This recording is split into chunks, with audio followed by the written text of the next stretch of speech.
Hello? Oh, I don't know why y'all can't see me. Hold on.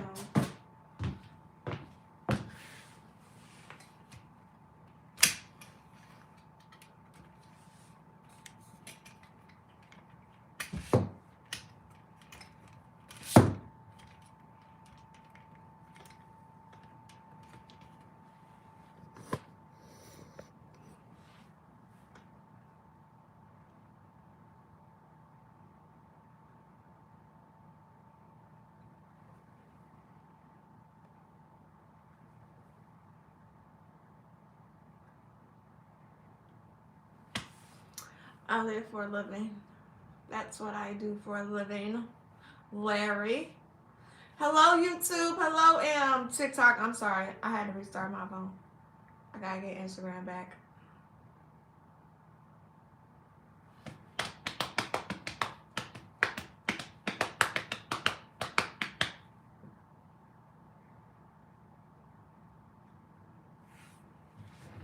There we go. All right.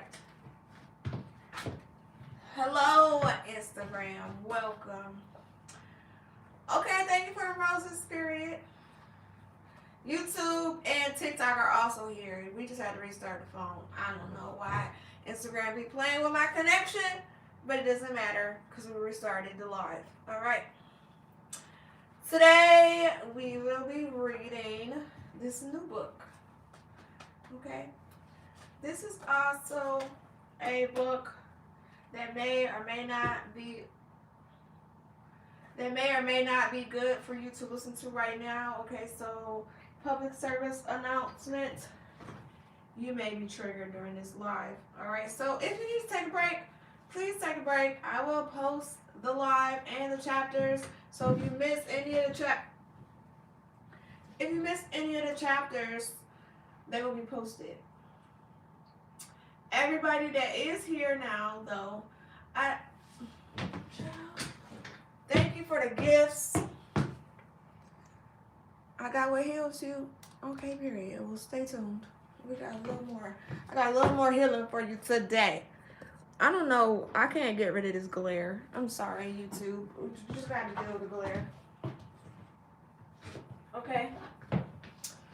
So, like I said, the video will be posted everywhere. So, if you miss any part, don't worry. It's gonna you can catch up when you have time. All right. So this book is called Permission to Heal from Sexual Abuse, Narcissistic Abuse, and Childhood Trauma. All right. So it's by Melanie Packer. FYI, you may be triggered, okay, but it's okay. We're going to read it together, so you're not alone. Thank you for the roses.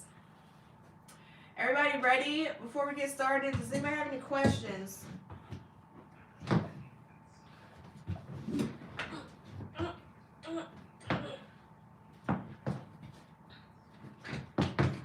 Not too far, can't even see.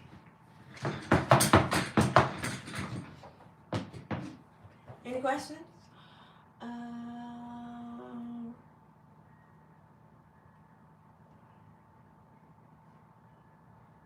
What's your question?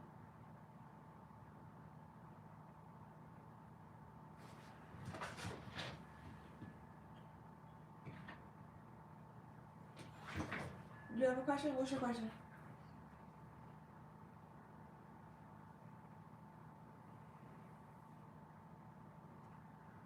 Why am I so... Okay. All right, y'all. Let's get to the book. This book, it's going to be good for us. I know it's going to be good for us, okay? I haven't even read it yet, but my intuition said, add that book to the cart. So I did, okay?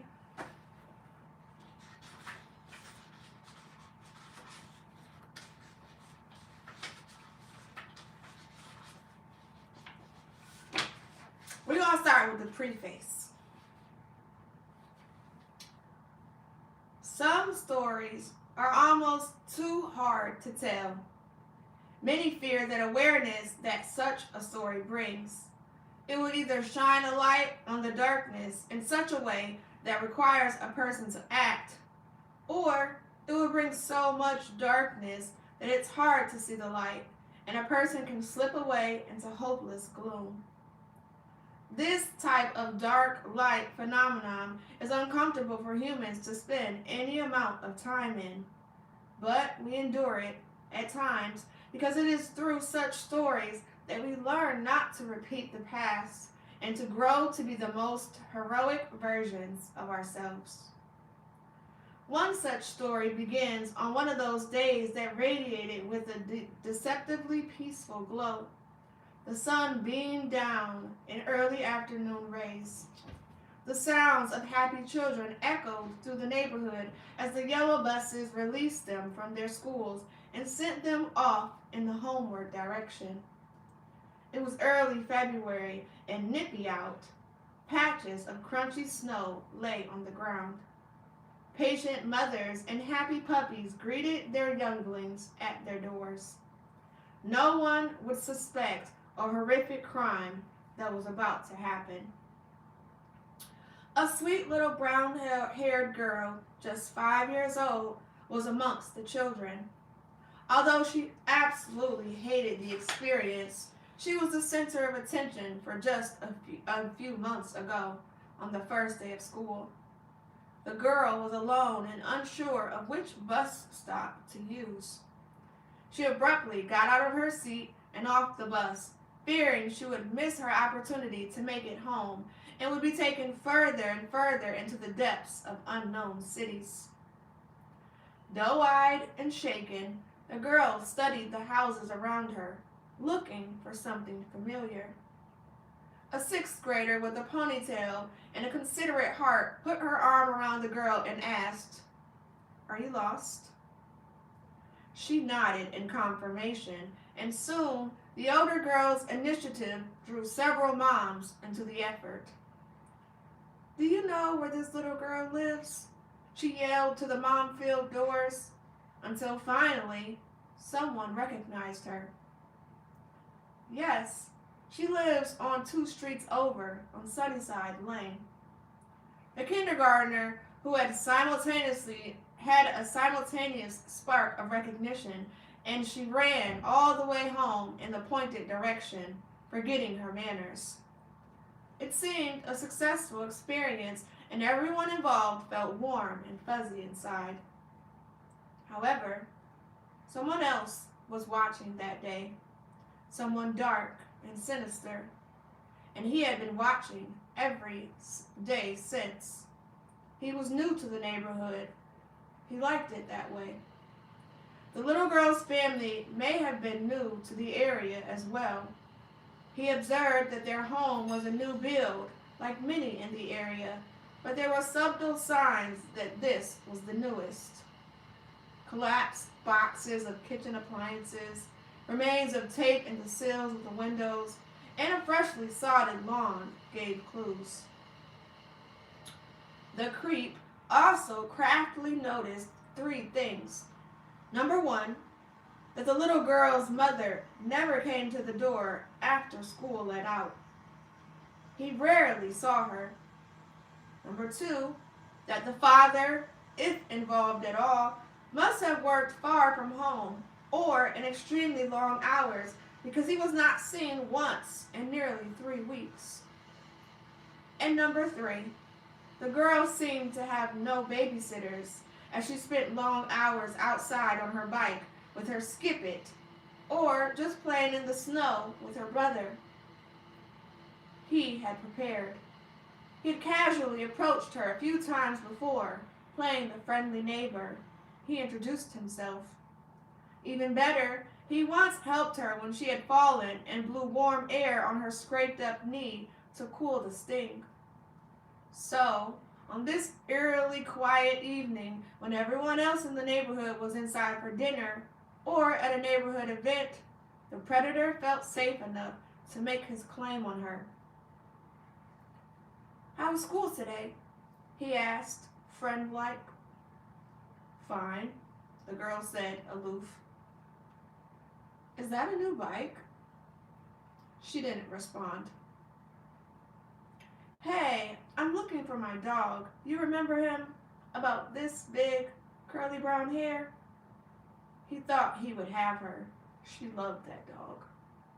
No, she said, and turned back to her purple banana seat bike, which was too big for her, in his opinion. Quickly, however, he grabbed her off her bike with his hand tightly over her mouth. She began kicking furiously, and the man threw her down violently. The child fell on a decorative cobblestone path and struck her head so hard that she was knocked out clean. At least that's what he thought. The truth is that the girl was knocked clear out of her body that day. She died for several minutes. The man was nervous, but that was part of the thrill. He was confident enough that no one would notice them with the event in town. It was perfect. He pulled her shorts and then her panties down her lifeless legs. Greedily, he shoved his stiff fingers inside of her, first one, then two. He would open her up to make room, and then, if he had time, he would enter her tiny body without tearing her so no one would begin to notice. He had done this before. He knew what to do. He began unbuttoning and unzipping his pants with one hand as he continued with the other. Suddenly, an old man turned the corner in his giant blue Buick. Distracted, he drove by unseen. The rapist spooked and scrambled to the backyard of an empty home next door, one hand holding up his pants. He took care of himself in a shrubbery, breathing heavily.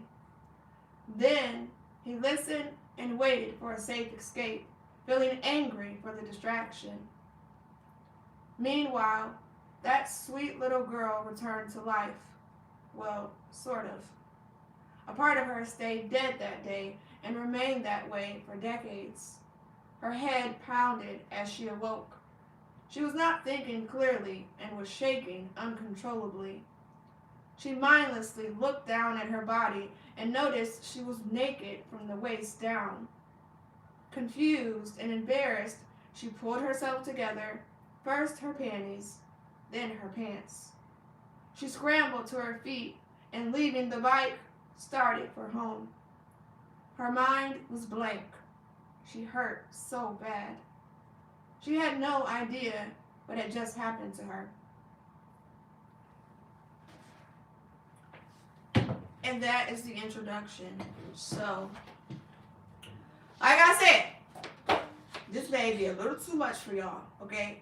If it is, just come back when you have time or watch the recording, okay? Thank you, Jamal.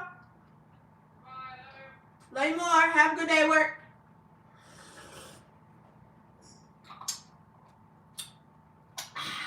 How did he know? Okay. Everybody okay? Everybody ready for chapter 1?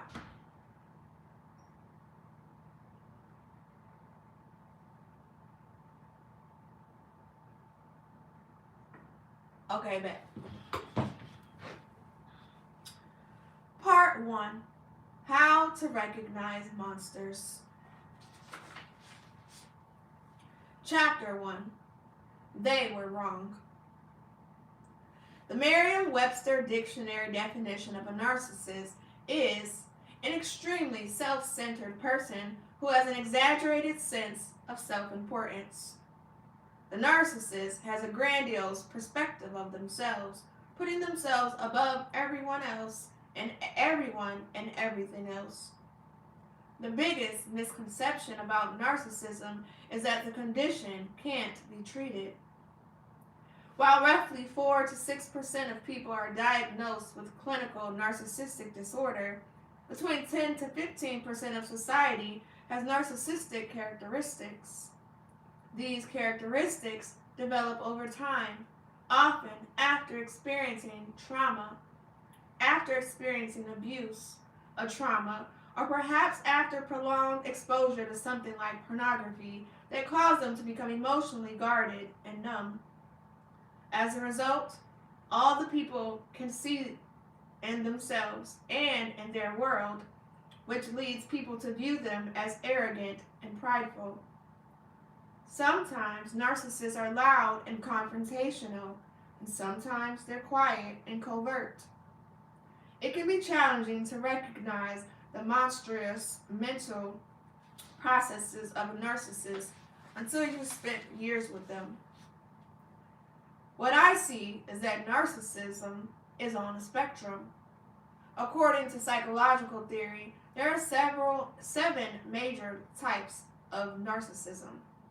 I believe that narcissistic people have many faces and will pick up a variety of these characteristic traits.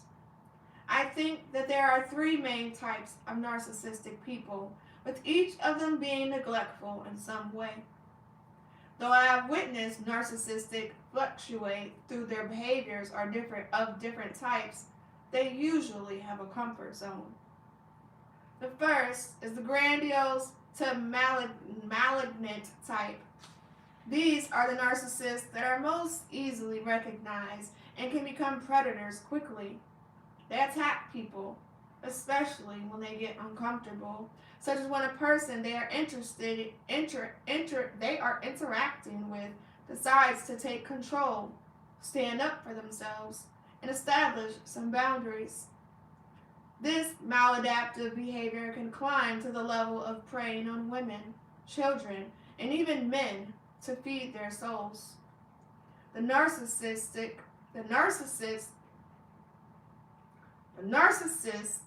craves to feed their ego to fill an emotional hole in them that was never satisfied. The next type of narcissist is a vulnerable or covert narcissist. These people are quiet and more mentally and emotionally dangerous. They are in our homes, in our churches, and in our communities. They are largely unrecognized as narcissists. They experience inner turmoil and ongoing battle with themselves, often revolving around an intense desire for validation and admiration, which clashes with deep-seated feelings of inadequacy and a fear of rejection. They will lash out, become passive-aggressive as they feel vulnerable and tired.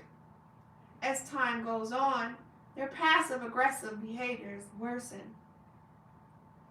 The final class of narcissists is the cultural or communal narcissist.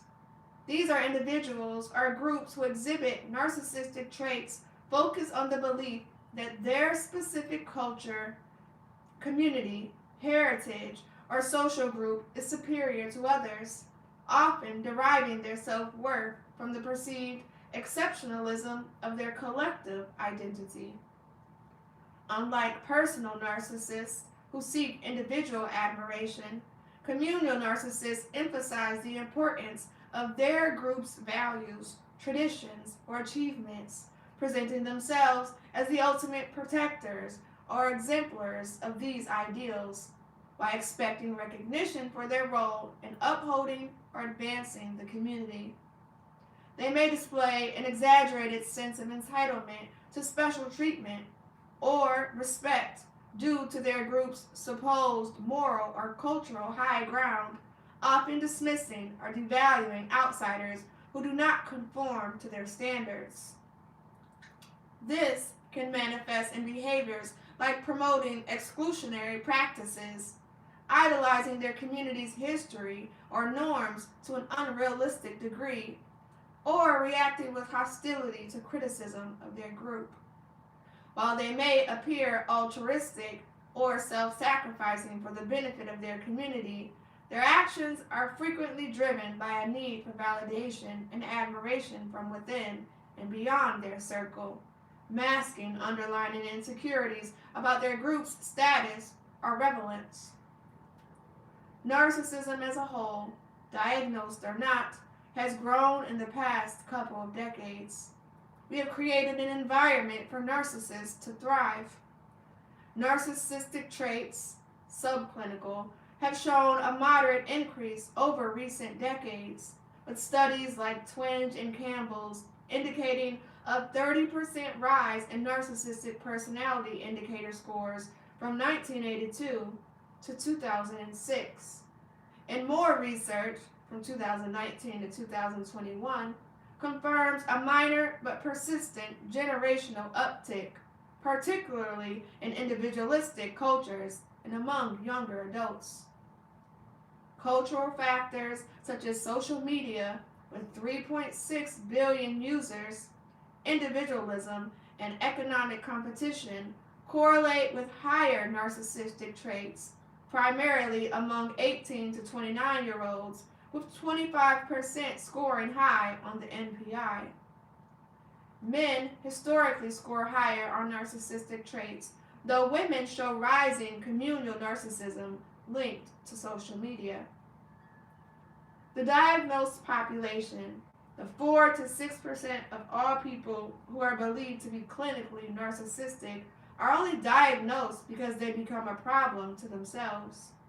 They become so distant from society, alienated from their families and friends, that they have upset sleep cycles and eating habits that cause distress in their lives.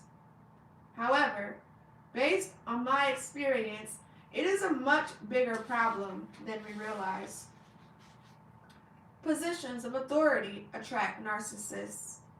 We find narcissists in various roles, including kings, politicians, police, church leaders, members of school boards, and within families.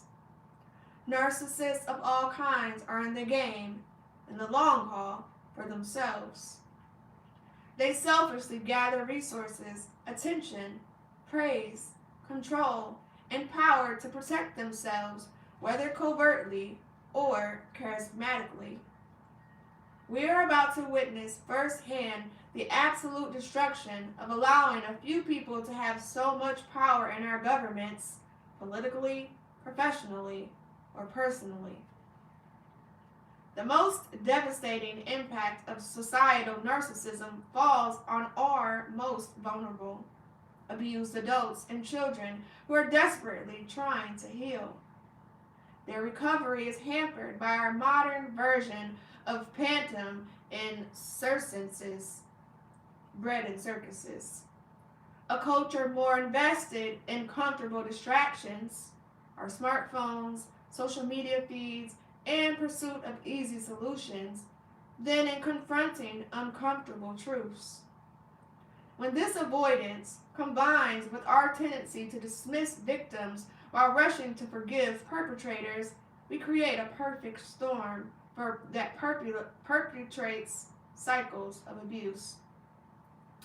Like the citizens of the Panem in the Hunger Games book, we've become too comfortable watching suffering from behind our screens, choosing entertainment over engagement, distraction over action. Victims have often been taught that they're wronged by those they love. They're repeatedly made to feel like they're the problem and that they're not the authority on their own experiences and needs. We've been told to respect our elders above our safety even. We're being told to be silent, happy, and unopinionated, that we need to forgive and forget, or the greater sin is on us. Many of us hear these same ideas repeated in our families, churches, peer groups, communities, and even marriages. We perceive that we are a burden on our loved ones, and it is only acceptable to talk about what has happened to us for 1 hour a week in therapy. Being a survivor of childhood abuse is a very rough thing. It affects your whole psyche. It's a disease, like cancer. It's not something that lives only in the past. It's not something that you can decide to just get over. I wish it were. It's something that changes you and affects you for the rest of your life. Imagine a young child full of potential and just beginning to explore the world on unsteady legs, suddenly affected by polio, representing the abuse. The disease ravages the body, attacking the nerves, paralyzing limbs, and distorting growth during those critical early years. Even if the child survives the illness, perhaps through medical intervention or sheer will, the damage isn't something that heals with time. Their legs may remain weakened or unused, their spine curved, their mobility forever altered, requiring braces or a wheelchair to navigate a world not built for them. You can't tell this child to just let go of the polio because its effects aren't just a memory. They've etched into every muscle, every bone, every step that they struggle to take. The child might still laugh, might still dream, but they will always carry the physical scars of that early attack, facing barriers others can't see or understand. Everyday tasks, walking to school, climbing stairs, even standing too long, become monumental challenges because of that foundational damage. And sometimes, without warning, a muscle might give out or pain might flare, a cruel reminder of the past they can't escape. This isn't something the child chose. It's a fundamental violation forced upon their body, a disease like cancer that invades silently and persists, affecting every day of their lives. For survivors, childhood abuse isn't a chapter that closes. It's a polio-like affliction that cripples the psyche, leaving emotional and mental scars on trust, self-worth, safety, and relationships. It's not about dwelling in the past. It's about living with the present and future forever altered by a trauma that struck you when you were too young to protect yourself, crippling how you move through the world, how you connect with others, and how you see yourself. Polio emulates childhood abuse in that it is a destructive force that attacks during a vulnerable developmental stage.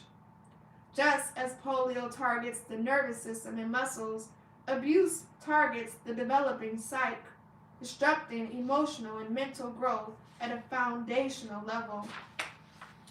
Both are invasive, striking when the individual is least equipped to defend themselves.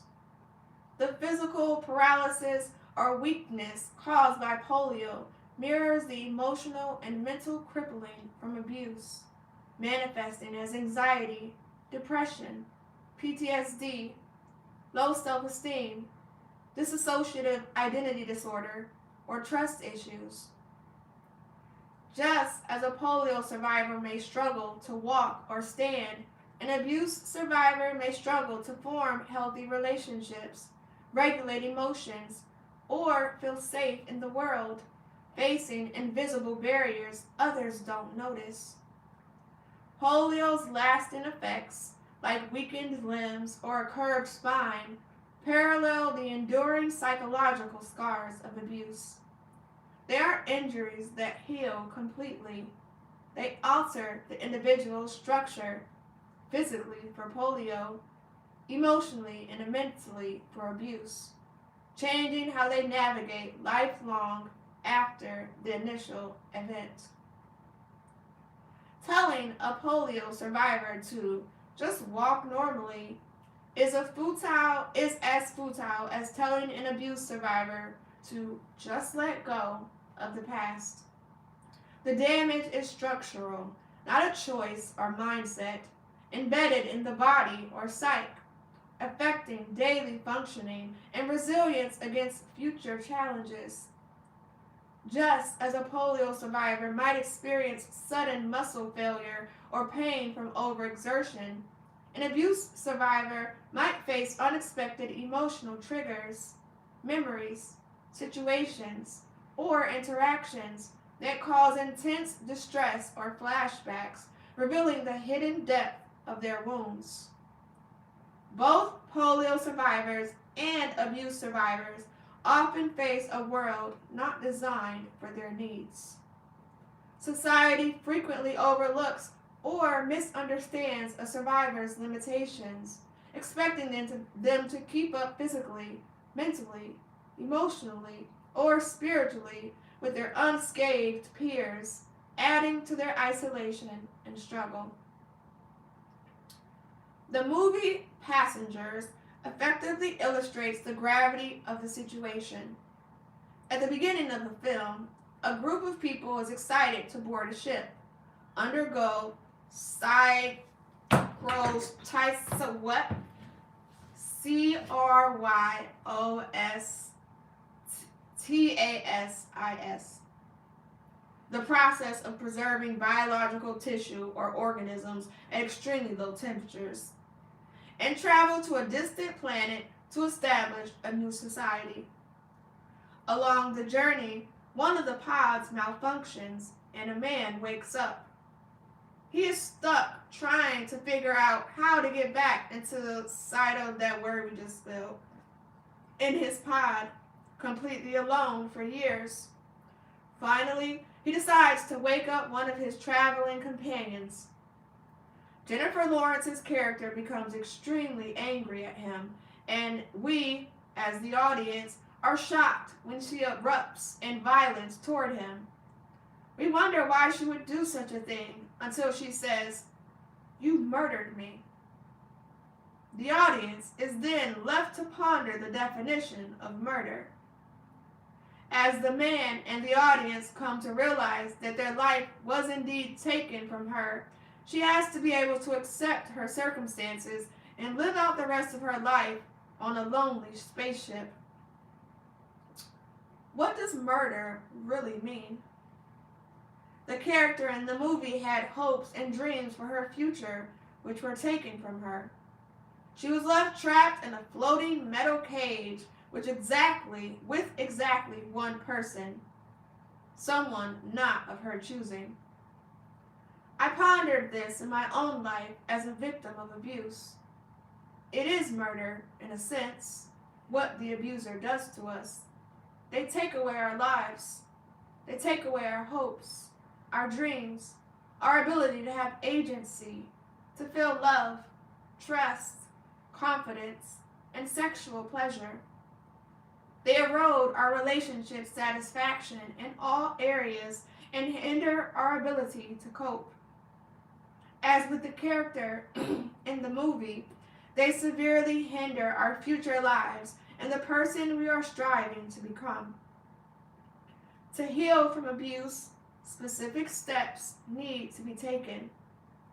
Just as if you were to recover an ailing plant, you tend to it by checking the pH of the soil, looking for parasites, making sure the plant has had too much or too little water by checking the leaves to see if they were turning yellow or brown, and determining if the plant requires more or less sunlight. Similar steps are necessary for someone who needs to heal from abuse. Supporting someone who has been permanently affected by childhood abuse requires empathy, patience, and a recognition of their unique challenges. Recognize that their emotional and mental scars are real and often permanent, not something they can just get over with a positive attitude.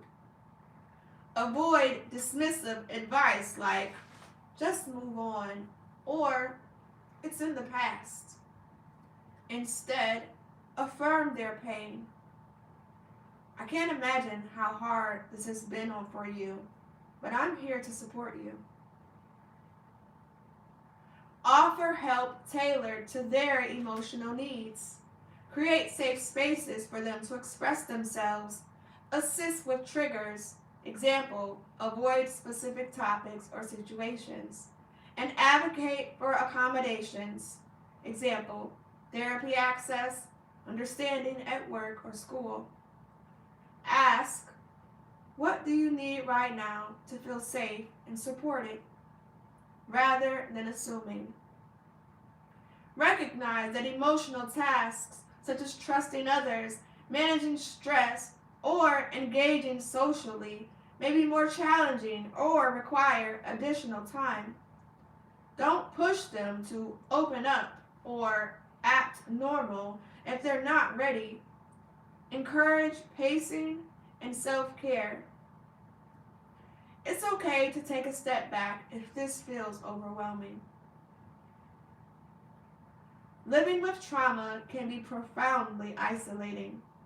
Listen to their expectations without judgment, even if they're painful, uncomfortable, or repetitive, and validate their feelings.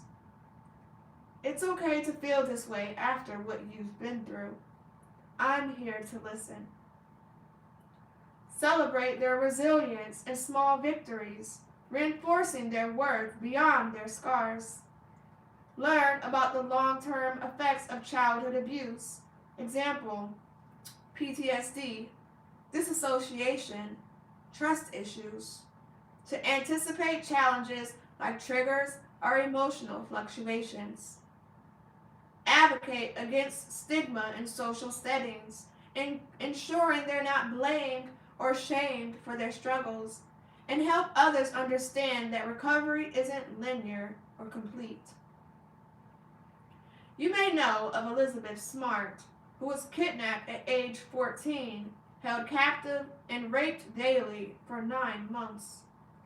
As I followed her story and watched her grow into a confident woman and a public speaker, I noticed that, as she told her story, she didn't seem to have the triggers, the nightmares, and the problems with anxiety that plagued me and other people I know.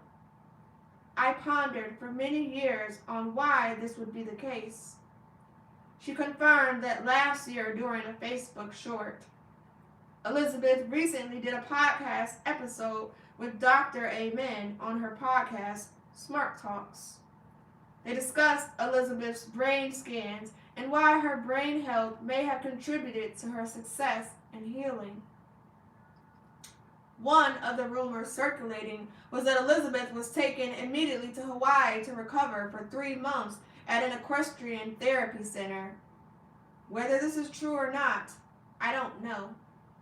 Still, I do know that being removed from the situation and placed in a healing environment with compassionate people and animals for some time would be a significant part of the healing process.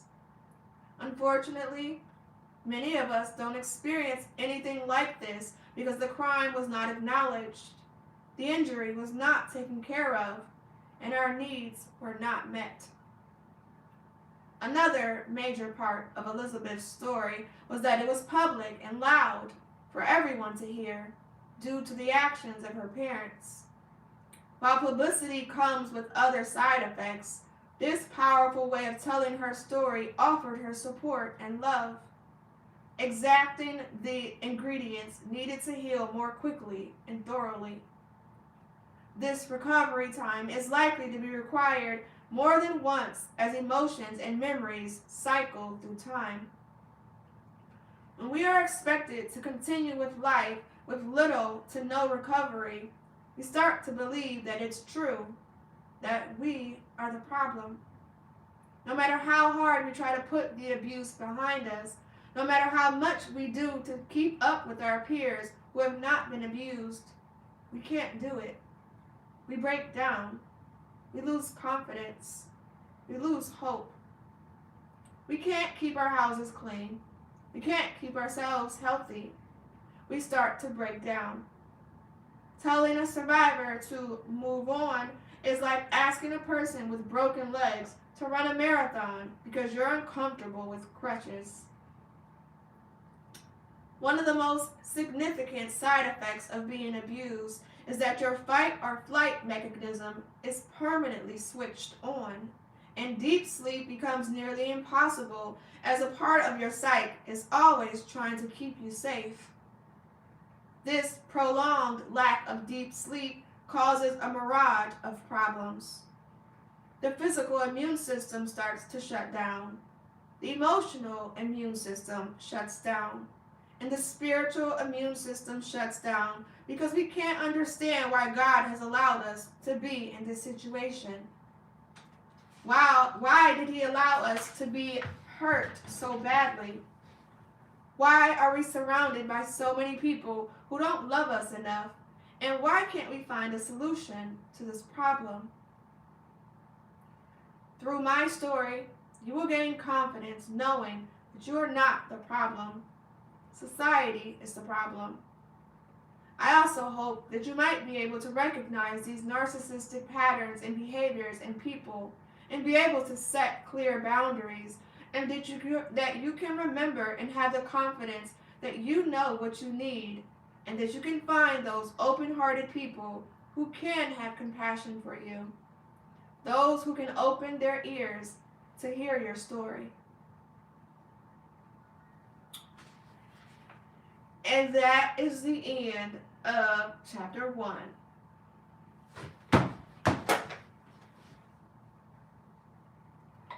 Everybody good?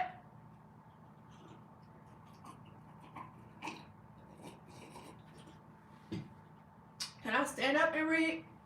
Child, let me tell you how that was the plan. Okay?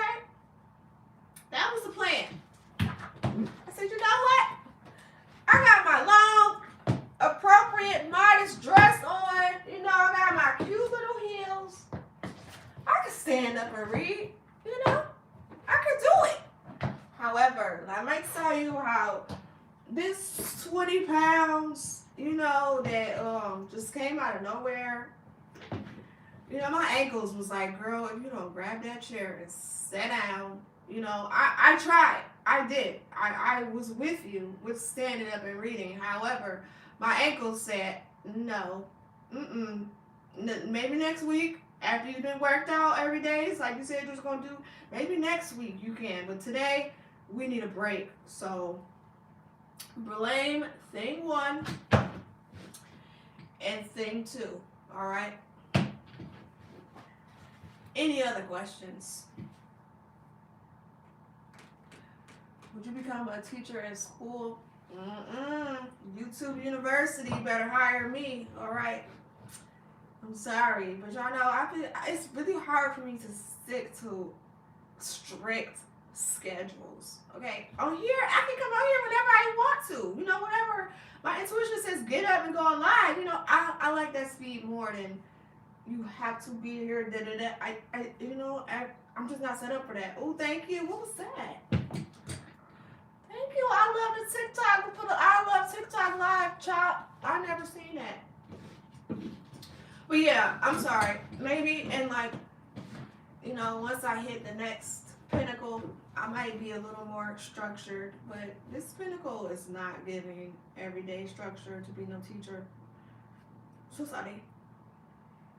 However, I do be on here Monday through Friday on live, so you just gotta catch me. Any other questions?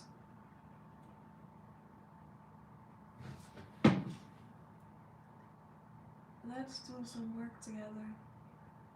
We are right now.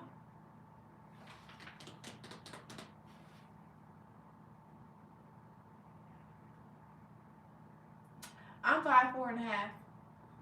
Any other questions about the book? No? Okay. Chapter 2, Predator. I am not a dog person. I'm the kind of person who loves to watch a dog playing in the river or rolling around joyfully on the ground, licking a laughing child's face, but I don't enjoy living with them.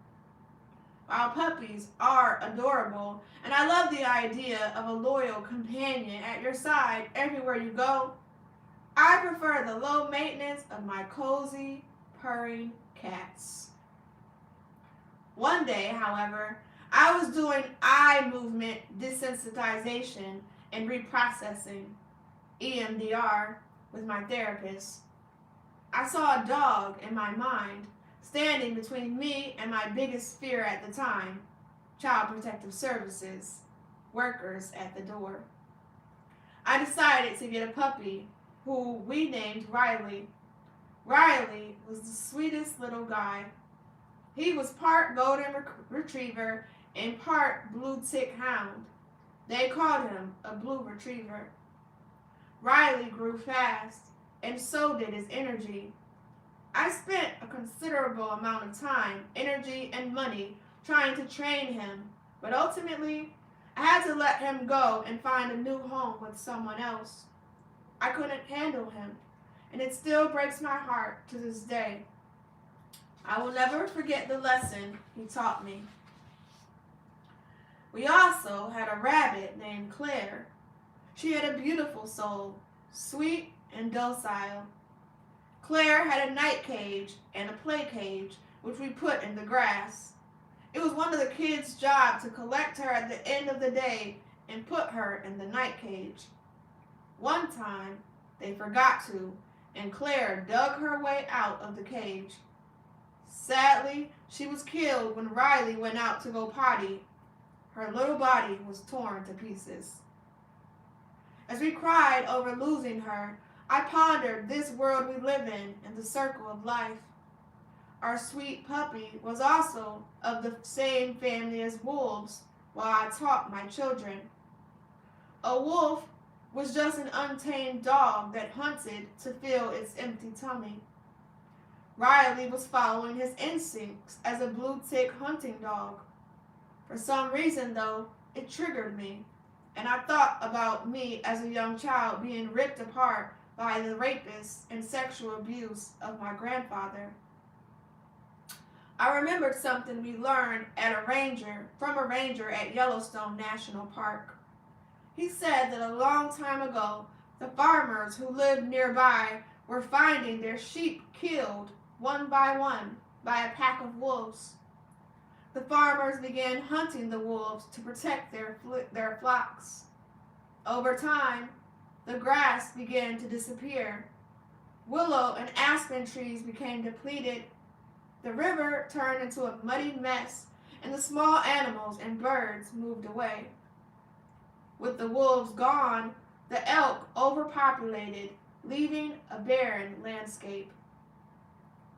I thought about all the livestock that gave their lives for the wolves so the trees, grass, and small animals could live. I remembered Claire running around the grass with the kids chasing her.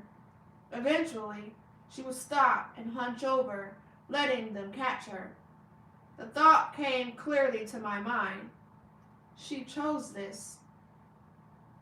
She chose this, muddled through my mind and made my stomach sick. I chose this, seemed to echo in my mind.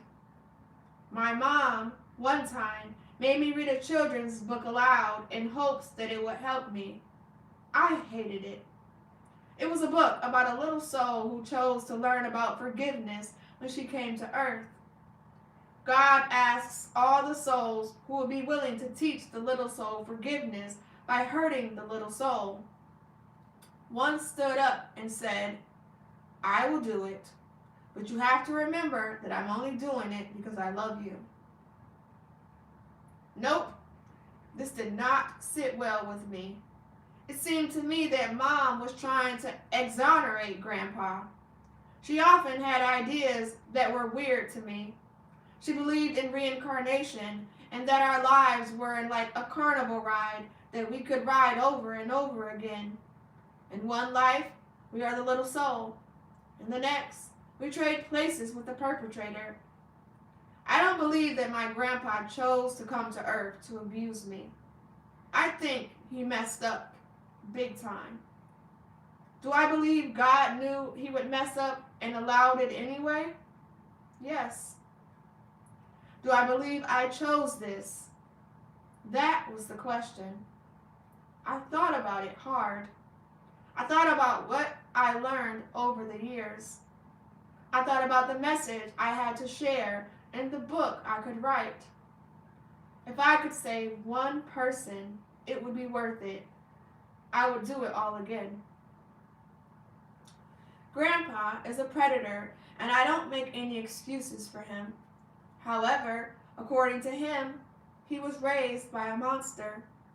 The story he told was that his dad would tie his sisters to train tracks and made his boys rape his girls while he watched. Grandpa sexually abused all his daughters and granddaughters. Mom was his oldest child, and I was his oldest grandchild. Grandpa babysat us a lot, so I'm pretty sure he sexually abused me my whole life. My first memory, however, dates back to when I was 7 years old. We lived at this house for a few months while we were between houses. I remember being scared there, feeling that something wasn't right.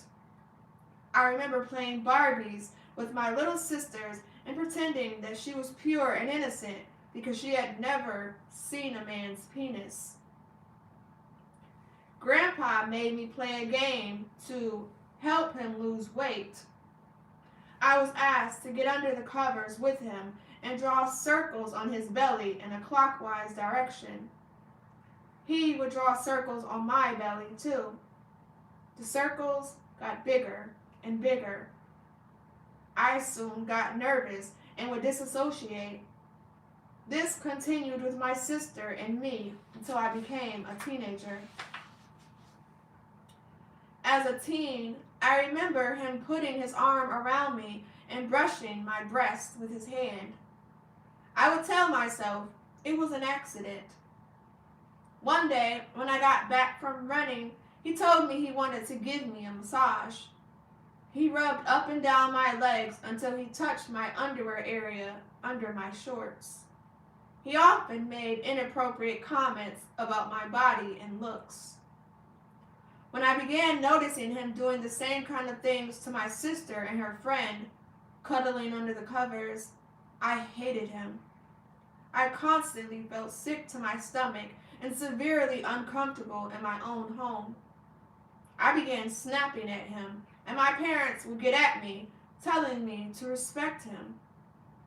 I didn't say anything at this point because I didn't know what to say. I didn't think my parents would believe my hunches. At 15, I finally had something to say. I was watching the news so I could finish some assigned homework, trying to ignore Grandpa, who was pulling out a hide-a-bed in his underwear and making his bed. He said, "Why don't you go get in your pajamas and come watch the news in bed with me?" I did, like always. I obeyed. It was like I was under a spell, like in Ella Enchanted by Gail Carson Levine. In this Cinderella story, Ella is blessed with the gift of obedience by her fairy godmother and has to do everything anyone says. I was blessed with the gift of obedience. My one act of defiance was to wear sweatpants under my nightgown. "Do you always wear those to bed?" Grandpa asked. "Take them off." Again, I robotically obeyed. I climbed into the bed and under the covers. Grandpa started tickling my belly, and I started tickling his. "Make the circles bigger," he commanded, and I felt myself float into the ceiling. This time, however, Grandpa made a mistake. He asked, "Is this okay?" I have a choice, I thought, and I quickly came back to my senses, focusing on what was happening to my body. He was playing with my nipple. "No," I firmly said.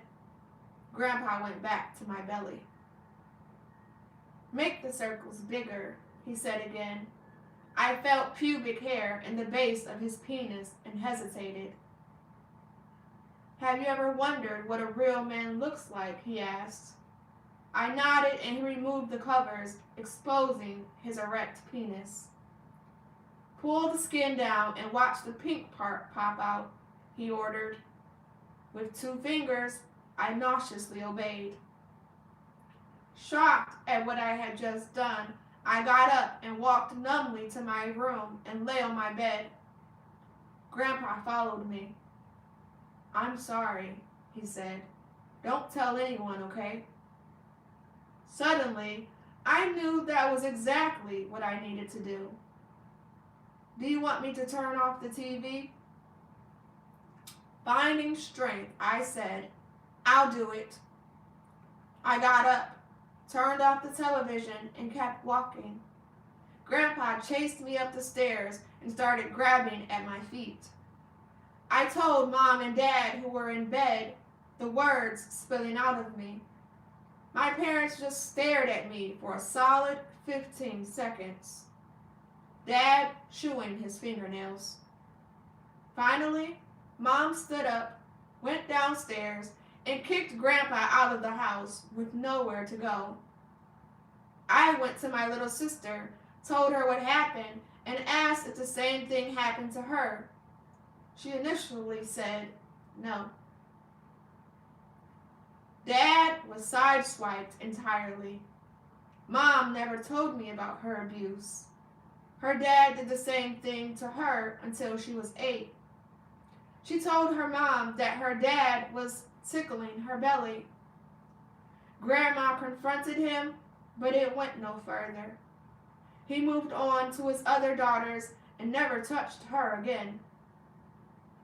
When Mom turned 16, she told her boyfriend. This boyfriend, incredibly, confronted her dad.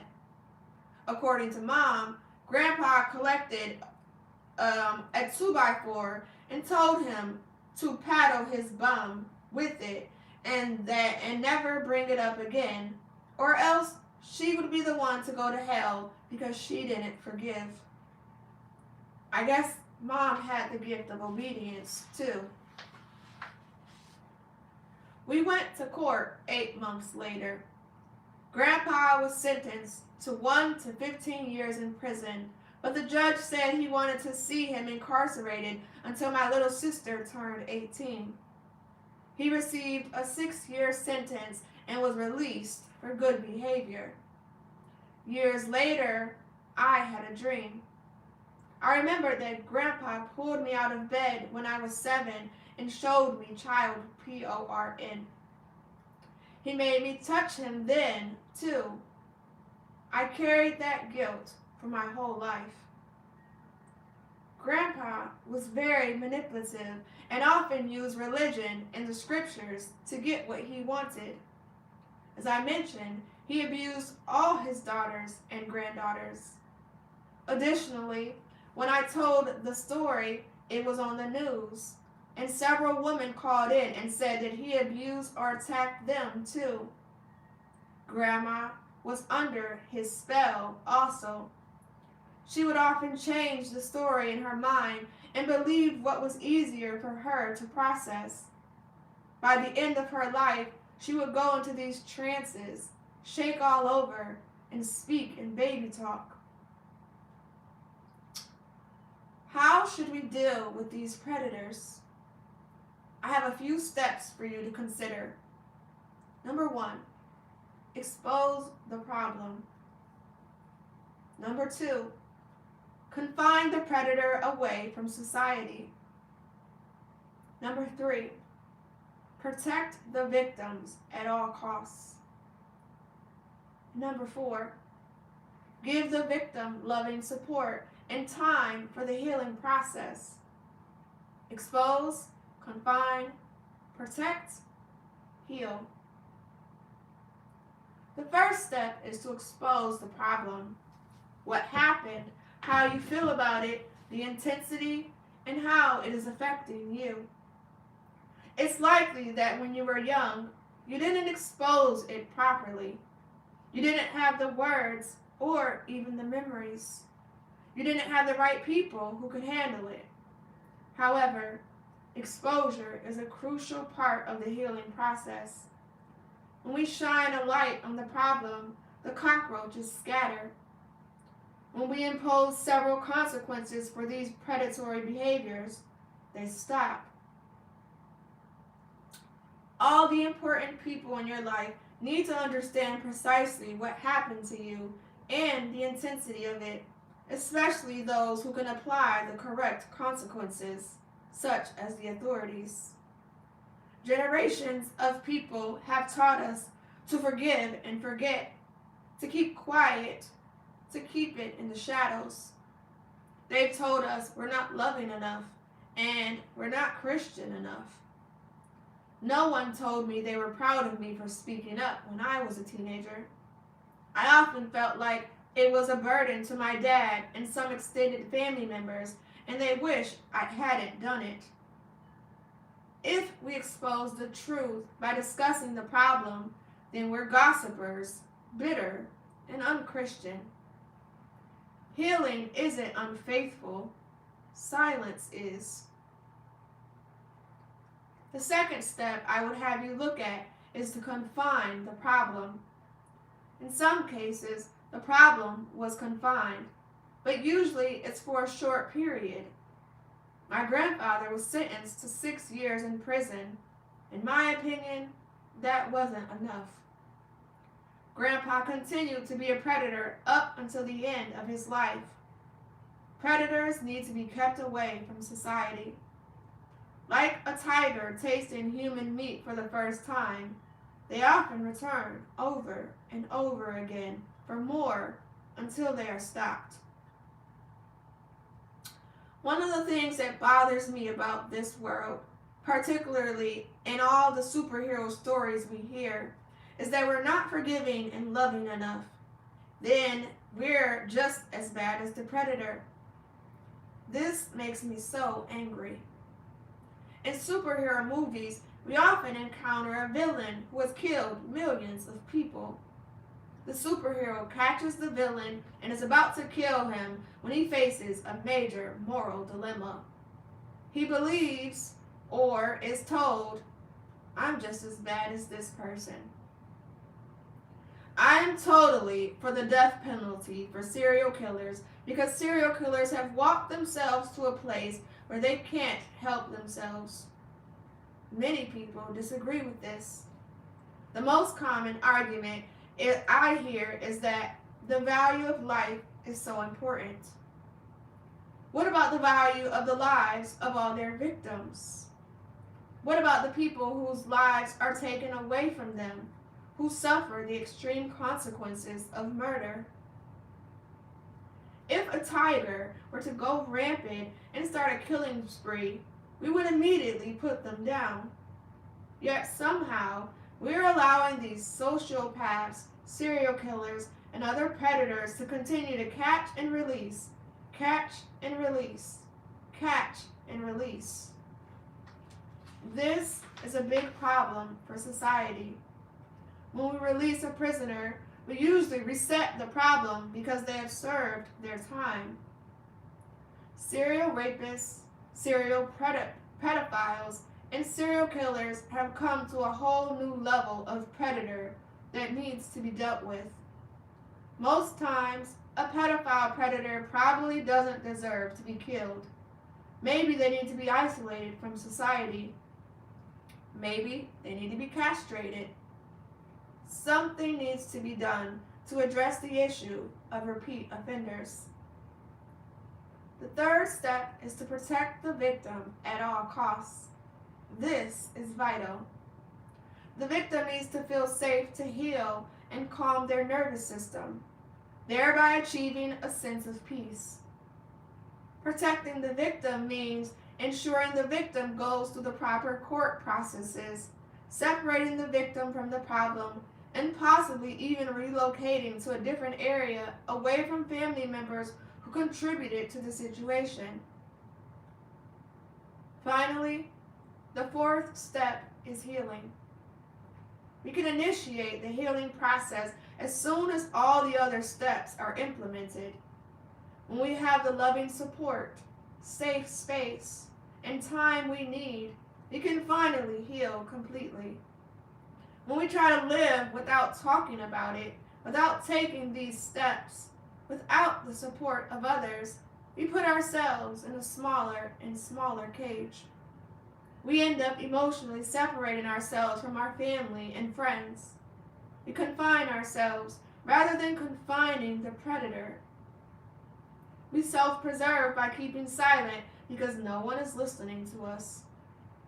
The healing becomes impossible because we've created this cage for ourselves.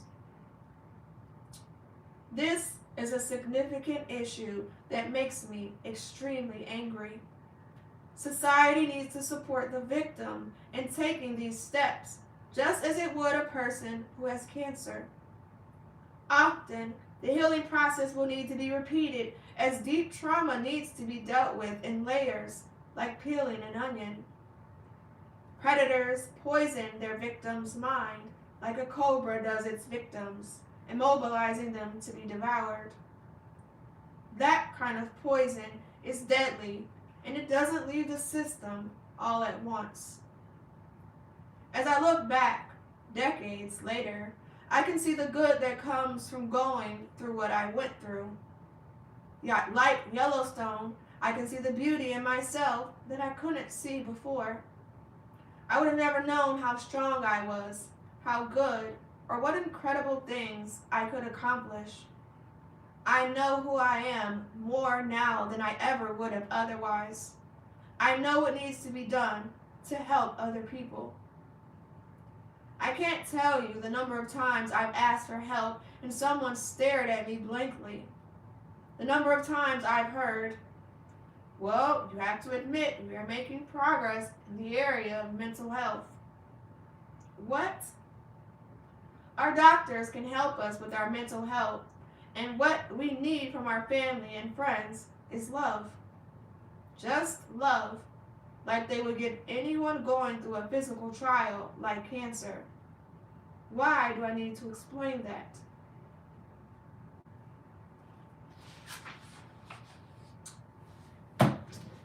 And that is the end of chapter 2.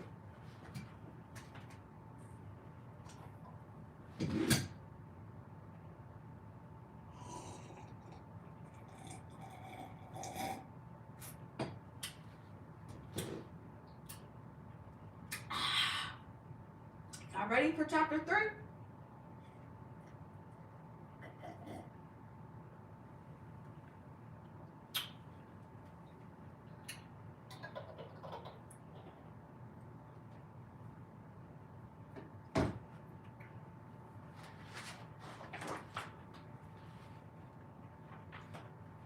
Or y'all need a break? Can I start over? Okay, so I'm saving the live and then I'm gonna upload the specific chapters. So if you missed the beginning, I'll post it. You missed everything? I'm sorry. I'm gonna post it though. I'm also live on Instagram, so it will post immediately on Instagram.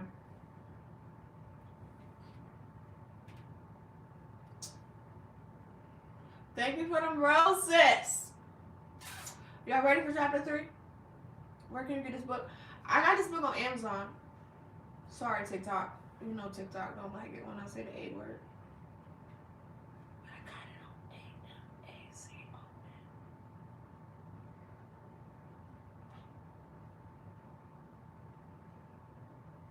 You're welcome. Y'all ready? Oh, thank you. For the floating heart. You're not ready? Need a break?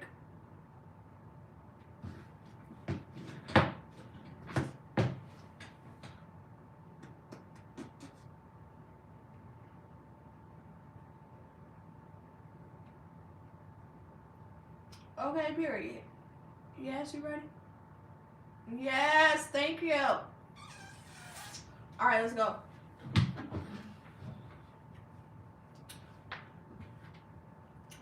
Chapter 3. Grandiose to malignant narcissism. I want you to understand my mother. I believe that she is a textbook example of grandiose to malignant narcissism. Grandiose meaning to make oneself larger, greater, or above the truth. And malignant meaning likely to become spiteful or harmful. One of the books that has helped me to understand my mom is Will I Ever Be Good Enough? Healing the Daughters of Narcissistic Mothers by Dr. Carol McBride. It explores the relationship between narcissistic mothers and their children. In situations presented in this book, the daughter often posed a threat to their mother, who had two typical ways of dealing with them. especially if she had multiple daughters. The first was to put one of the girls on a tight leash, essentially boxed in. She could not surpass her mother in any way, but she was expected to excel in ways that her mom could take credit for. This is what my mom did to me. I felt suffocated, afraid of doing something wrong, and entirely not okay to be me. I became a perfectionist, a little Cinderella. A great deal of responsibility was placed on my shoulders. I remember some cooking, extra cleaning, babysitting, and a few scary phone calls to bill collectors on behalf of my parents. However, the most significant burden, perhaps one that was put on my shoulders myself, was the emotional well-being of my mom and the physical and emotional safety of my siblings. I perceived that my sister was treated differently. She was treated as the naughty one, or the one who wasn't expected to do anything. As a result of her neglect and abuse, my sister engaged in some inappropriate and promiscuous behavior. All my siblings were often getting into trouble one way or another, but Mom only seemed to care about what they did when it affected her. She didn't seem to give my sister much thought. The book stated that the boys were typically treated differently because they weren't competition to their mom. Though I'm sure the reverse would be true for sons of narcissistic fathers. They were treated as trophies. This also felt true with my brothers. My baby brother had a fond place in Mom's heart. No matter what happened, he was her golden child. He was lucky enough and adorable to get a speaking part in the movie that got a lot more attention than we initially thought. Mom loved the attention. This was hard. It was challenging to grow up feeling unseen and unloved. My mom had many confusing behaviors that made me feel like I was trapped in a box. She would occasionally give me compliments and then cut me down excessively, telling me that I was wrong, bad, or that it was my fault. As I grew and developed more goals and ambitions, Mom would constantly take credit for anything that worked out and often criticize me for anything that didn't. She would say, "I made that happen," or "I prayed, I meditated, I manifested that." Every success I had was because she did something to make it so. Every failure was because I was doing something wrong. She consistently belittled my feelings and experiences. Whenever she didn't like something I was doing or feeling, she quickly put more value on her abuse and less on mine. The abuse that happened to me was much worse than what happened to you because it was my dad. And I believed her because she was my mom. She was also the brutal attacker with words and would often go on a tirade of things I'd done wrong over the years. For example, she told me, "It's your fault that your brother has bad self-esteem." One day he came to me and said, "Look, Mom, I learned how to button a button." And then you came up and said, "Look, Mom, I can do it too." That sounded absurd to me. It made me so angry. Because of her own sexual abuse by her narcissistic father, my mom had a lot of jealousy toward me, especially of my relationship with my dad. She didn't like it at all when I grew up and started to develop into a woman. It made her very uncomfortable. I quickly recognized that I had become a threat to her, and in her eyes, I was competition for my dad. This made the situation very, very uncomfortable. My relationship with my dad was more strained because of it. As I began to mature and develop breasts, I was explicitly not allowed to hug her or anyone else straight on. I was required to only give side hugs with only arm and shoulder contact. She also began to make minor, unclear comments about touch and men in general. I don't remember her saying that she loved me often, but these small efforts to keep me safe helped me know she cared to some extent. However, she frequently let Grandpa stay on our couch while he was doing summer sales jobs or other temporary gigs.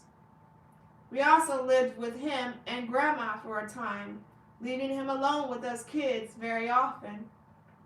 Mom didn't tell us about her abuse until I told on Grandpa at age 15. When I told her, she did kick Grandpa out and call the cops, but it soon became all about her. Our relationship got worse after the court case with Grandpa. As I grew up, I realized that I needed more from my parents. I remember asking my mom for a hug once, and she said, "My poor 16-year-old daughter needs a hug." She was never a big hugger. She was never very affectionate at all. Mom didn't like to be touched. She often told us we were dirty even when we were clean. She frequently said to us that we were hurting her. Her skin was so sensitive to the touch that she would be in pain. This hurt so much. This so hurt me. Sorry. The one thing I needed was my mother. So, I decided to write a letter to explain how I was feeling. I walked on eggshells, carefully explaining that I understood how she was feeling, and I could imagine what it must have been like to grow up with a father like him. After I wrote this letter to my mother, she came downstairs, furious. She started screaming at me, calling me names, and I thought, shoot, Mom's mad. I've done it again. How dare you? How dare you assume you know what it's like for me? How dare you make me into the bad guy and tell me that I'm not enough? She scolded. Then she tore the letter into pieces and left them in a heap on my floor. After that conversation, I decided to cause myself some pain by double piercing my ears. I had always wanted the double piercing, so it was, in a way, an act of rebellion. My first act of rebellion. I had no numbing medicine, no ice, and no needle. I ended up just pushing these dull earrings right through my ear. The feeling I got when I felt this pain start was relief. I felt like it was a perfect mix of defiance of my mom and standing up for my desires with my own body. It didn't turn out well. My mom was furious, and she told me, "Wait until your dad gets home." I got the biggest lecture from my dad, who believed if God wants holes in your ears, he would have put them there. Of course, I was ashamed of this at the time. I ended up removing those second piercings. I couldn't handle being the bad girl. What I want you to learn from this is that narcissists are content at specific periods when they feel like they have control over you. As soon as you start moving toward healing, they will do nearly anything to take back control. They start making devastating accusations. This is a sign of a problem in a relationship that needs to be addressed. Healthy relationships are made up of two people who each give 100%. There was also an incident when I caught my mom breaking into my room and going through my belongings and reading my journal. When I asked what she was doing, She casually said she was searching for drugs. A mom has to check these things. She wasn't searching for drugs. This was another sign of narcissism, crossing boundaries and trying to gather information to hurt you in the future and making you feel shame, guilt, or less than. If someone does this to you, it is not okay. It's not something that should be tolerated. You need to cut this person out of your life. At that time, I was young and I couldn't cut her out of my life. But as soon as I turned 17, I started talking about moving out with some friends because it just got worse with my mom and I couldn't stand to live in the same house. I was a good girl. I was obedient. I didn't cause problems. I kept quiet. I got good grades at school. This was not enough for my mom. My mom was a mean woman, and that became clear in my teenage years. One of the people that she was meanest to was me. The other was my dad. She blamed us for everything. She casually told me that I was the curse that came to her after she felt violated by my dad when they were first married. I always felt I needed to make up for that, to be so good. If I were good enough, then maybe she would love me. I remember my mom being mean to people whom she thought were less than her. When we went to restaurants, she was mean to the servers, demanding this or that, and treating them like they were idiots. She was mean to anybody who she thought didn't give her what she felt like she was entitled to. I recall being embarrassed by her at an event she took me to in Las Vegas. The hotel had misplaced our reservation. After being coarse with the reservation host, she went to the event staff and started criticizing them angrily. The staff got the boss, and she was mean to her, too. We left the event early. I didn't think anything of it until, after staying in contact with that company for many years, I found out that they were asked to leave because Mom made the staff feel so uncomfortable. That we were asked to leave because Mom made the staff feel so uncomfortable. My mom had such a grip on me that I was always doing the dirty jobs or the big jobs. I was the oldest. I was the most responsible. I was the one who would always say yes. I felt so trapped, and in her manipulative grip on me, I also felt so sorry for her. I made excuses for her in my mind. She's like that because she's hurting so badly, I would say. Now, I feel like that voice was my dad's, as it was always in defense of her.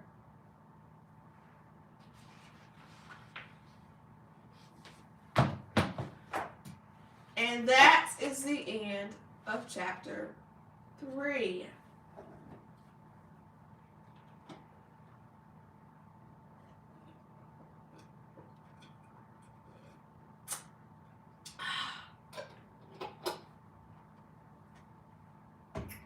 Are you guys ready for chapter 4?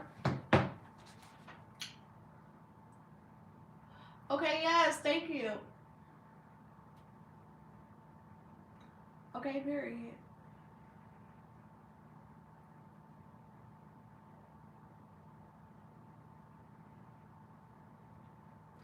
Alright, let's go. Chapter 4, The Face of Narcissism. Mom made me shrink. While she was lecturing me, I would sometimes end up physically sitting on the floor, lowering myself even further. Once, as an adult, I took my friend to my parents' property for a week. She ended up walking in on one of my mom's personalized lectures for me and was horrified. Another time, also as an adult, Another friend told me she didn't like how mom seemed to control me and speak for me. She said, "From what I observed, I would have thought you were a kidnapped woman." And I think that's kind of how it was. The first time I realized that there was a significant problem was when we were excited for my kids to go on their first dune buggy ride on the property with their grandpa. Instead, my sister woke up early and took the kids, who were then 2 and 3, on the ride herself. This made my mom very angry. Angry enough to punch my sister right in her face in front of my children. I was shocked. My mom had struck us out of anger to some extent in the past, but this was a new level for us. My sister attacked her back, and then she ran crying to the back of the property and lit a tree on fire out of spite. I did what I usually do. I went to my mom, making sure she had calmed down first. Then I went to my sister, intending to comfort her and ensure she was okay. The tree, however, was not okay. The tree was on fire. To give you an understanding, this is an arid desert area where we have to haul water onto the property. There's no running water. This was a scary situation. I ran back up to the house, slipping on the slate rock, getting all bloodied up, and screamed for my dad, "Fire! Fire!" Dad ran out with 2 Culligan water containers, and by some miracle that I don't understand, he managed to extinguish the fire in that tree before it spread. As soon as the physical fires were extinguished, I decided to find my corner and call my husband to tell him what had just happened. I recall my husband posing a critical question for me to consider. "Why are you still there?" I thought about that for a minute. Why am I still there? I have 2 kids to look out for, 2 kids who don't deserve to live in this mess, 2 kids who deserve something different. So I packed up my kids, made some excuse, and drove back home. The next day, my mom called me up, and she was passionate, excited to tell me how proud she was of herself that she had punched my sister in the face. She asked me, "Are you proud of me?" I finally stood up for myself. And again, I was shocked. "No, I'm not proud of you," I said. "I don't believe that was the correct way to handle the situation. I don't believe that we needed to be violent." But my mom, as she always did, launched into a series of attacks. She told me how horrible I am, what an awful mom I am, going down through all the years of failure like she so often did. I broke down. She knew exactly the wounds to poke. This was the first time I ever swore, I think. "You are such a bitch." I threw the home phone and shattered it into several pieces, and I broke down crying, falling on the floor. My husband came downstairs to figure out what the heck was going on. He immediately blocked my mom's number from our phone. This was the first time I cut off my relationship with my mom. However, grandiose narcissists need to keep control over the people they have chosen to exert their power over. As soon as they think they lose a little bit of that power, they do everything they can to regain it.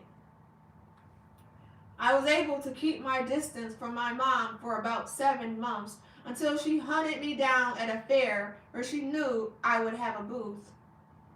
I did let her back in, but I set some boundaries with her by writing a letter that outlined the things that needed to change if we were to maintain a relationship. This happened a few times over the years. Grandiose narcissists don't usually want to change. I waited a long time to have the kind of relationship I wanted with my mom. This was my mom. I loved her. I love her. I had to go through the grieving process, but not for her. Just for the idea that my mom was gone. The idea that I had kept hoping for, which was that my mom would someday change and be the kind of mom I needed her to be. I finally stopped all contact with my mom in 2019. I had an excellent idea for a business that I had occasionally thought about. I became extremely excited about it when my dad decided to cover the costs, as he felt it was a good investment. I was passionate about books, and it would be great to have an author con like a Comic Con. In retrospect, Book Con would have been a more suitable name. I invested countless hours in this event. I made all the phone calls to the authors to get them there, created a floor plan, arranged the speakers, and so on. My mom was excited about it too. She was writing some books and wanted to start her own publishing company. However, she didn't know how to start a publishing company, being behind the times in terms of technology, and she needed my husband's help as a tax professional, banker, and technology expert. She came to our home to offer us a business proposal. Grandiose narcissists have a persuasive need for attention and admiration from others. They often seek out positions of power or status that will provide them with a platform to exalt themselves. In this conversation, she told us that she'd expected to become a billionaire within a year or so, and especially famous. We were accustomed to mom's extremes, but my husband viewed her plans anyway to be nice. She had some great ideas, but I noticed that many of them came from another author I was familiar with and were not her own. I mentioned that I've always wanted to build a book expo and that it might be a good way to help her raise money for the business she wanted to start. I laid out my ideas in detail before her, and she went home excited to discuss them with my dad. When the weekend of the event finally came, Mom was almost nowhere to be found. She would be at home or behind the stage in a recliner or claiming she was in too much pain. She used pain to her advantage and would sometimes even come up with mysterious allergies or a new chronic illness that showed up at convenient times. We have two distinct hip diseases in our family, one more aggressive than the other. I got the aggressive one, Perthes disease. Mom had hip dysplasia. She bought a wheelchair and had Dad push her around in it everywhere. It seemed suspiciously excessive to me. As I was mincing Elizabeth Spark to speak next, the MC we had hired announced on stage that this fantastic event was inspired and made possible by my mom, who had put a tremendous amount of work into it. She didn't mention Dad or me. My family was shocked. They couldn't believe Mom had just taken credit for everything that came from my heart and soul. I became extremely ill by the end of this event, shaking and sweating profusely. I was in so much pain. We had to ensure that everything was cleaned up and that the event center was in order. My family and I had a long drive back home afterward. I pushed through it, helping Dad up until the very end. When I got home, the sickness worsened to the point where I struggled even to breathe. I ended up asking my husband to take me to the hospital. At the hospital, I was diagnosed with a severe urinary tract infection that had progressed to sepsis. I was sick. The hospital gave me antibiotics, which helped bring down the infection, but I was still in quite a bit of pain for a couple of days afterward. I needed time to heal and reset after this huge emotional event we had put on. However, a couple of days after the conference, while I was still recovering, my mom called me saying, "You need to get working on the event for next year now." She gave me a list of things to do, like she was still my taskmaster and I her slave. Grandiose narcissists often exhibit a strong sense of entitlement. They believe they are deserving of special treatment and expect others to cater to their needs without reciprocation. This entitlement can manifest in both personal relationships and border social interactions. I told my mom how sick I was and I needed a break. "I don't care," she said. "We need to get going on next year's event now." I set a clear boundary to take a few months off to heal and think about how I wanted to proceed, and that we could start the next one then.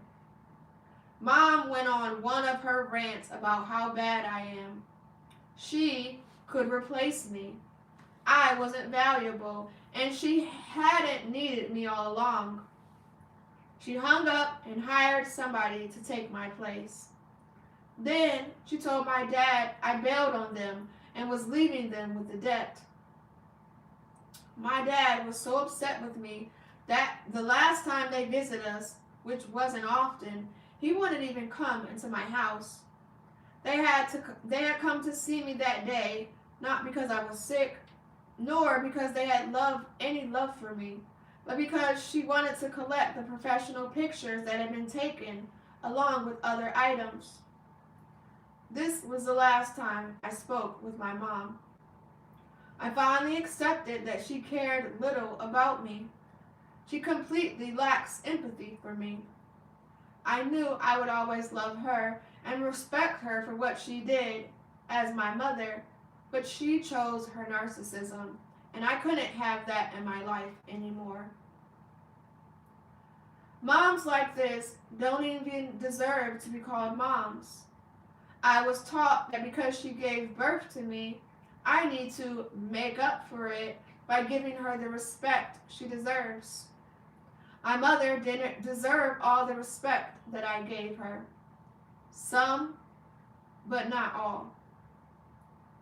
If your parent is like this, then you must break that relationship off for you to heal. Keeping a relationship with a narcissistic parent will keep you in a mental and emotional prison. It will keep you from healing from the abuse that happened. It will keep you from finding your voice and your true self. Though research shows men are more likely to be narcissistic than women, it is essential to understand that grandiose narcissists come in all shapes, sizes, and ages. Living with a narcissist creates a lot of the same symptoms as living with a predator. It makes a need for survival and disassociation. Some of the effects of narcissistic abuse are a loss of your true self, a loss of your voice, anxiety in relationships, and not being able to trust your decisions, even simple ones like what to eat at a restaurant. I want to discuss the definition of gaslighting. Gaslighting is a term that originated from the 1944 movie Gaslight. In this movie, a man controls his wife and then making her feel unstable and secure. He did all sorts of things and then denied having done them, making her question whether her feelings were flawed. He adjusted the gas lights in the house. The woman said, "The gas lights are adjusted." And he was like, "No, you're crazy. What are you talking about? I didn't adjust the gas lights." This is where the term comes from. The effects of gaslighting make you doubt yourself so much it's crazy making. This is not okay. Anybody who gaslights you in a relationship should be stopped immediately. You should address the problem by setting appropriate boundaries with this person, using the house analogy as a guide. It is okay for us to set boundaries with people who are closest to us, even our mothers. I like to think of the analogy of a house. In a house, you have a yard with a fence. You have the front room, you have the kitchen, which may be the heart of the home, and the bedroom, the most intimate place.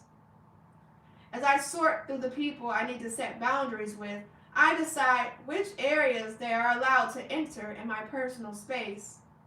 Are they allowed in the yard? Are they people I keep in the front room? Are they people I bring in and like to gather with me and be family with? Are there people that I want to share my most intimate parts with, that I trust with all my heart? I encourage you to write down a list of your core values, ranking them in order of importance. You can use that list to help you set your boundaries and analyze certain relationships to determine whether they're worth your time and energy. This has been an excellent skill for me. As I thought about this analogy regarding my mom, I realized I didn't even want her in my yard. You might go through a grieving period, like I did, for the loss of the mother you never had. However, you will heal. In the last few years, both of my grandmothers died. I struggled with feelings of wanting to be at their funerals and feared that I would have to associate with my family. Ultimately, I decided it wasn't time for family reunions. Afterward, I began having feelings that my mom was going to die soon. I thought a lot about whether I would go to her funeral. I realized that I have no desire to go to her funeral. I wondered if that meant that I was a bad person and how others would perceive me. I realized that my mom harmed me a lot. It was more important for me to protect myself from harm by my family than to worry about appearances. I can't tell you how I have healed leaps and bounds since I cut off my relationship with my mom. It isn't worth your life and health to maintain a relationship like this. I know that it's sad. I know that it's heartbreaking to lose parents and have nowhere to go to be comforted, supported, and taught by. However, I want to emphasize that this is essential. Narcissism became my mother's shield against the pain she endured, a repeated choice born from fear. Yet, amid the shadows of hurt, there are those like Elizabeth Smart who rise with a fierce determination to transform trauma into hope, to protect the vulnerable, and to break the cycle of abuse. While some are trapped in the cycle of inflicting pain as a reflection of their own wounds, others choose the more challenging path of healing and change, proving that our response to suffering defines not just our story, but the legacy we leave behind.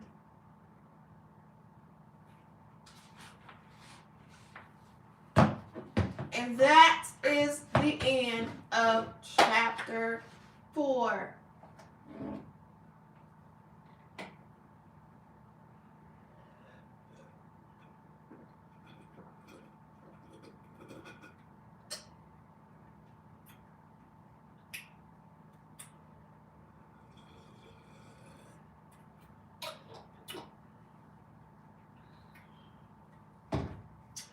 Does anybody have any questions?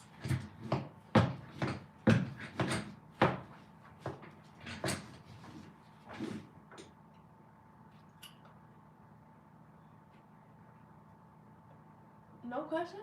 Okay, bet. Let's keep going. Chapter 5. Vulnerable to covert narcissism. Let's talk about vulnerable to covert narcissism. Vulnerable meaning seemingly weak. Covert meaning hidden, secretive, behind the scenes. Due to these traits, I believe they are often undiagnosed. I'll refer to this spectrum type from here on as covert. Coverts don't fit the usual mold for narcissism in most people's minds. Despite a facade of superiority or disdain for others, covert narcissists often harbor deep feelings of inadequacy and low self-esteem. They are continually comparing themselves to others, feeling envious and resentful if they perceive someone else as being more successful or happier. They generally put themselves in the perpetual victim category. They have a propensity to blame others for their failures and life's hardships, rarely taking responsibility for their actions or the consequences thereof. Covert narcissists manipulate others in subtle ways such as guilt, helplessness, or emotional coercion to get what they want. Their manipulative behaviors are often cloaked in a veneer of concern or as a response to being mistreated. I first recognized that my mother-in-law was a narcissist when I was living with my husband's sister in an apartment before we were married. His sister had very inappropriate behaviors, like sitting with her open robe exposed to my dad, listening to disgusting radio, and bringing men into our room while our other roommate and I were trying to sleep. She began to be late with her rent and eventually falling a month or two behind, and I ended up having to ask her to leave. However, Mom got involved because my dad had co-signed on the apartment, and I ended up having to play referee. After that, I received harassing messages left on my answering machine multiple times by my future mother-in-law. When my husband and I decided to get married, she was strongly opposed to our marriage. She and my husband's dad didn't like my family and didn't like what they heard from their daughter about being asked to leave. My husband had to drive to a different state to talk to her about our plans, and I wasn't allowed to come. The conversation was harsh and judgmental, and it created a wedge in my relationship and the rest of my family for a while. Her actions caused a deep rift in the relationship between my husband and me, from which I felt the effects for decades. Covert narcissists will make themselves martyrs. They will be kind and sociable, maybe even to your face, but when they feel uncomfortable, they lash out. Due to my upbringing, I began to wonder if I was the problem again at the start of our marriage. My husband seemed to think so. She would manipulate him into feeling sorry for her, and he would jump to her rescue, even to the extent of physically moving over to her and wrapping her in a hug, leaving me feeling hurt, isolated, and confused. However, as time passed, I began to recognize some of her patterns. For every family get-together, she would make each of her 4 children's favorite dishes and each of their favorite dessert recipes. She would apparently slave away in the kitchen for her kids and not spend much quality time with us. There was always way more food than anyone could eat.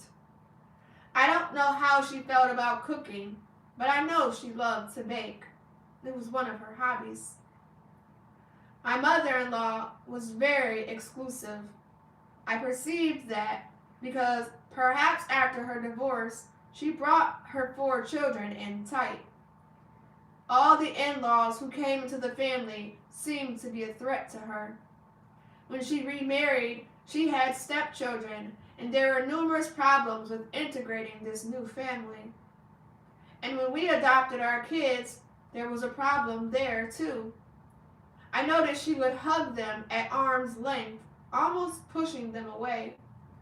Emotionally, she was at arm's length too, just like she was with me.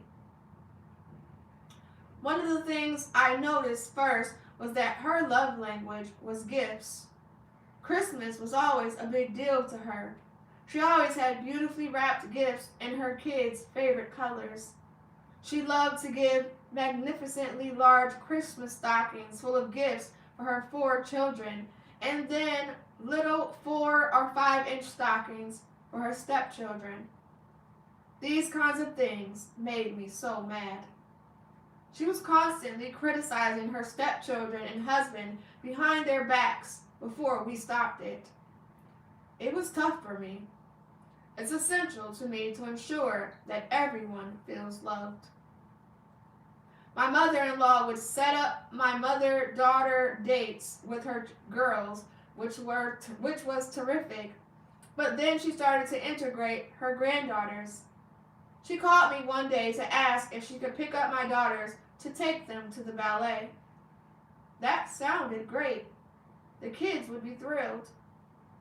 Then I found out that her daughters and granddaughters were invited, but her stepdaughter and in-laws were not. I was the mom of these girls, and I wasn't invited. That made me feel uncomfortable again. As the years went on, my mother-in-law continued to pick her favorites. She had her favorite daughter and her favorite granddaughter, who happened to be my oldest daughter. For 17 years, she sent a birthday gift to one of my daughters, one of the 4 children, except for a year or two when we set a boundary with her. We told her we didn't care if she gave no presents at all, but if she continually remembered only one child's birthday, we would take that gift and split it in some way, or give it away, which is often what we did. My 15-year-old daughter was hurt just the last time we visited. The whole family was gathered, and my daughter walked up and sat right next to her grandma, hoping to have a good conversation with her. Grandma barely looked at her and offered a quick hi, as if that was all, not asking anything about her life or how she was doing, unlike a typical grandmother would. As we were driving home that day, my daughter vocalized to us how hurt she was and how bad it made her feel. My mother-in-law was also a fan of using guilt trips on her children. The guilt trips were laid on thick if we were late to a party or if we couldn't attend. All the in-laws started to get uncomfortable first. It took some time for our spouses to grasp what was happening. This was her tactic to control us and keep us close. Once, my husband was unable to attend a family reunion. I overheard my mother-in-law talking to her brother about how selfish and awful he was. I can't believe he would not make the effort to come. You'd think he'd had more respect for his family. I was so mad because my husband was doing what he could to take care of us. He had no choice but to miss that family reunion. These backstabbing remarks are often difficult to notice because they happen behind the scenes. You'll start to pick up on little clues that make you feel uncomfortable. They don't feel right. You are not the problem. There's a problem with this person. Another covert tactic is to lie. I caught my mother-in-law in so many lies. Some of them were small, while others were large. She would lie to protect or preserve herself or to make herself look better. One time, we were all staying in an outdoor recreational area. She asked us to provide our drinks. My husband and I bought cases of water bottles and left them on the picnic table. Her stepson asked who brought it, and if he could have one. My mother-in-law immediately said, "We did. We thought it would be nice to bring water for you guys, even though you said you would take care of your drinks." An example of a more dangerous lie is that she was telling us everything that was wrong with her marriage. She often complained that her husband was being unfair, controlling, and even abusive. While there may, on some occasions, appear to be some truth to her stories, they are often very damaging to relationships. Her daughters were very protective of their mom, and it caused contention with their stepfamily. I recognized she was lying when she said, "We went to the Fat Boy factory and he wouldn't even let me buy the duds for the grandkids." Just then, Grandpa came out with a box full of Fat Boy ice cream sandwiches for everyone. When this kind of thing happens and your instincts tell you that something's off, trust your instincts. These behaviors are not okay. It's essential for you, especially when you're healing from abuse yourself, to set boundaries. The boundaries we've set with my mother-in-law over the years were tough at first. Conflicting thoughts came into my head like, am I being kind enough? Am I forgiving? Am I doing what's right here? When you set boundaries, covert narcissists will usually end up in tears. They're the victim, after all. Why is everyone picking on me? I'm doing the very best I can. Covert narcissists are extremely sensitive to criticism and often react poorly to anything they perceive as a slight against them. They may feel hurt or offended easily and may respond with passive-aggressive behavior or withdraw socially. It will take some time, consistency, and consequences, but I believe covert narcissists are more likely to change their behavior than grandiose ones are. As soon as more of us stood up to my mother-in-law, recognized these patterns, and established boundaries, it became more tolerable to be around her. However, my husband and I have severely decreased the amount of time we spent with his family. We even moved our family several hours away. It is okay for you to cut off relationships. It's okay for you to move away from a home, situation, or certain behaviors. Often the fears are, but they're my family. Family comes first. Or, I need family. What if I'm alone? And it's true, you do. You need family, especially at this critical time. But this isn't family. This isn't what family does. I have created more family as I have learned to let go of my grief from cutting off relationships with my mom, dad, and brothers, and by severely limiting my relationships with my sister and my in-laws. As I have become brave enough to do that over the years, I've learned to find more confidence in myself, and I've learned to pick out the kind of people that I want to be in my family. Be brave. Be courageous. Be clear about the type of people you want to keep in your life and your circles. I promise you, it will be painful, but it's worth it.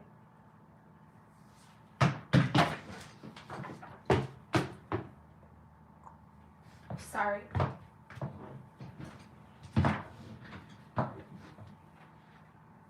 Something to beware of is that narcissistic traits can be passed down from generation to generation without the descendant being the true narcissist.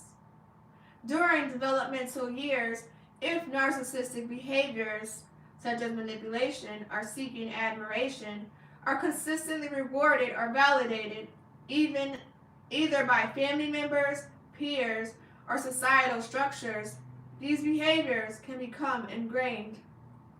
This reinforcement can teach the individual that such traits are beneficial and should be cultivated. For example, I've witnessed my sister cross clear boundaries multiple times, including squatting in other people's homes. Once, she and her husband took a house and a car from an elderly man who recently passed away, whose family lived in Texas. Other times, she's broken into rental homes and spent the night.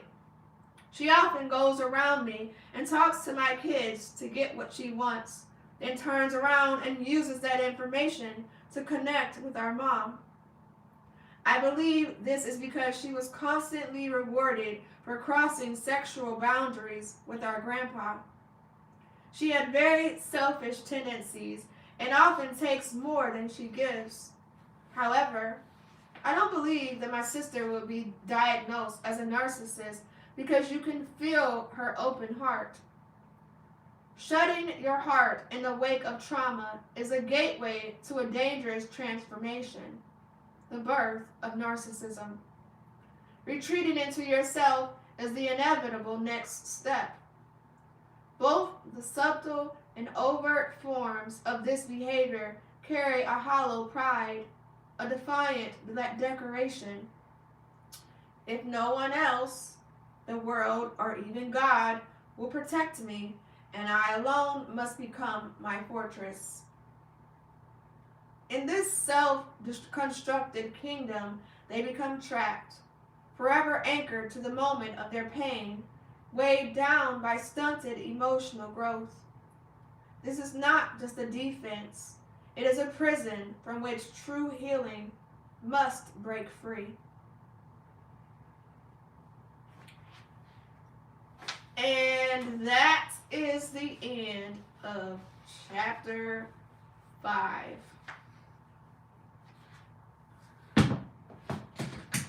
Any questions?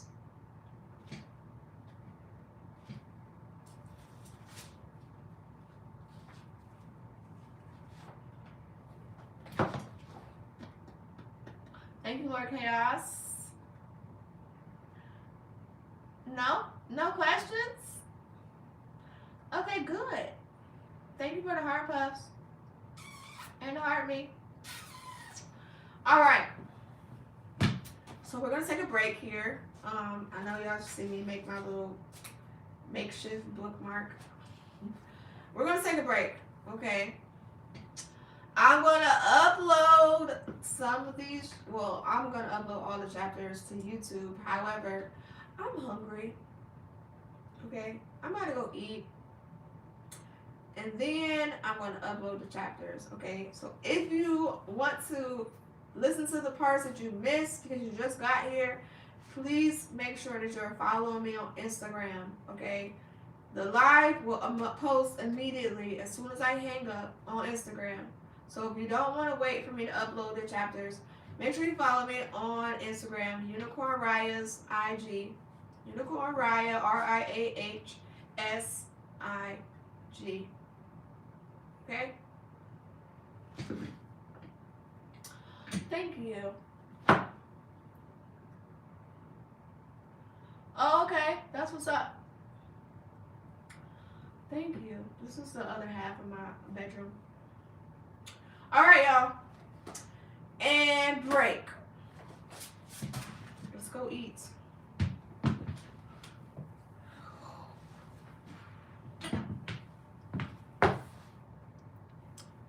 Okay, back, Mike. Period. I will see y'all later.